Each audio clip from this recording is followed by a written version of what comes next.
میرا سوال یہ ہے کہ آپ کا سیاسی سفر جو 26 سال پر محیط ہے، اتنی مایوسیاں ناکامیاں آئیں لیکن میں نے آج تک آپ کو مایوس نہیں دیکھا. ایسی کیا چیز ہے جو آپ کا اللہ پر توکل، اللہ پر ایمان کمزور نہیں ہونے دیتی؟ دیکھیں سلمہ، بات یہ ہے کہ دو قسم کے، اگر تو آپ اپنے ذات کے لیے کر رہے ہوں، یعنی اگر میں یہ سوچ رہا ہوں کہ میں پرائم منسٹر بن کے تو پیسے بنانے ہیں اور فیکٹریز بنانی ہیں اور شوگر ملز بنانی ہیں اور باہر پراپرٹیز لینی ہیں، تو وہ پھر مایوسیاں اس میں بہت ہوتی ہیں.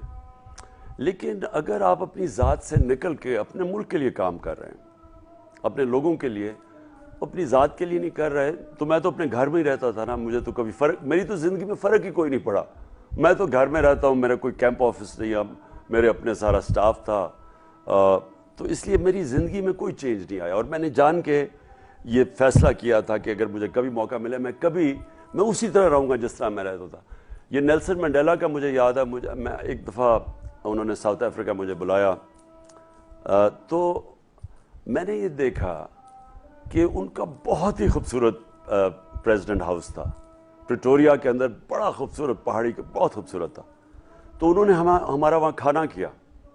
لیکن نیلسن منڈیلا نے مجھے کہا کہ میں اپنے فلیٹ میں رہتا ہوں، میں صرف یہاں کے انٹرٹین کرتا ہوں، کیونکہ میں یہ نہیں چاہتا کہ مجھے میرا لگاؤ ہو جائے اس بڑے محل سے، تاکہ مجھے چھوڑنے میں مشکل نہ ہو. اور نیلسن منڈیلا پریزیڈنٹ رہ سکتے تھے، وہ اور چاہتے تو وہ سب سے پاپولر انسان ساؤتھ افریقہ میں تھے، وہ پھر بھی انہوں نے الیکشن جیت کے پریزیڈنٹ بن جانا تھا. لیکن وہ جب بن سکتے تھے وہ چھوڑ کے چلے گئے. تو وہ کہتے میرا مشن پوری ہوگی. تو کہنے کا مقصد یہ ہے کہ یہ میرے لیے ایک مشن ہے، یہ کوئی مجھے اس میں کوئی پرسنل اپنی ذات کے لیے نہیں آیا. لہٰذا جب مشن ہوتی ہے نا تو اس میں اونچ نیچ ہوتی ہے. اب میں تو صرف جو لیڈر مانتا ہوں اپنے پاکستان کے سب سے بڑے قائد اعظم ہیں. اب قائد اعظم کی اگر آپ زندگی پڑھ لیں تو کتنی ان کو مشکلات کا سامنا کرنا پڑا. یعنی وہ میں نے کتنی دیر 22 سال مجھے لگے پرائم منسٹر بننے میں.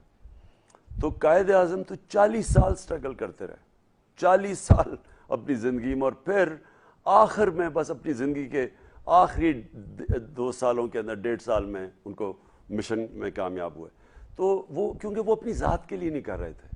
اور اسی طرح جو سب سے بڑا مثال جو مسلمانوں کے لیے وہ ہمارے نبی صلی اللہ علیہ وسلم کی ہے کہ ان کے اللہ کے محبوب، ان کے لیے کیا مشکل تھا کہ اللہ انہیں پہلا سال کہہ دیتے کہ آپ کو ہم مدینہ کی ریاست دے دیتے ہیں. لیکن ان کو 13 سال اپنے محبوب کو اللہ نے مشکل ترین وقت سے گزارا. تو یہ ہم سب کے لیے مثال، ہمارے تو وہ لیڈرز ہیں. تو اس لیے یہ جو مشکلات آتی ہیں ان سے کبھی آپ کو گھبرانا نہیں چاہیے، کیونکہ مشکلات زندگی کا حصہ ہے. اور یہ ہمیشہ سب سے زیادہ آپ جب سیکھتے ہیں وہ برے وقت میں سیکھتے ہیں. اور میں نے یہ 3.5 سال میں زندگی میں سب سے زیادہ سیکھا، کیونکہ بہت مشکل سال تھے میرے لیے، کیونکہ ملک کے بھی مشکلات تھے، گورنمنٹ بھی کمزور تھی، کبھی کوئی بلیک میل کر رہا ہے، کبھی کوئی بلیک میل کر رہا ہے، پھر کبھی کوئی ایک کرائسس آتا تھا پھر دوسرا آ جاتا تھا. سب سے میرے مشکل سال تھے. تو اور اسی میں سیکھتا ہے انسان.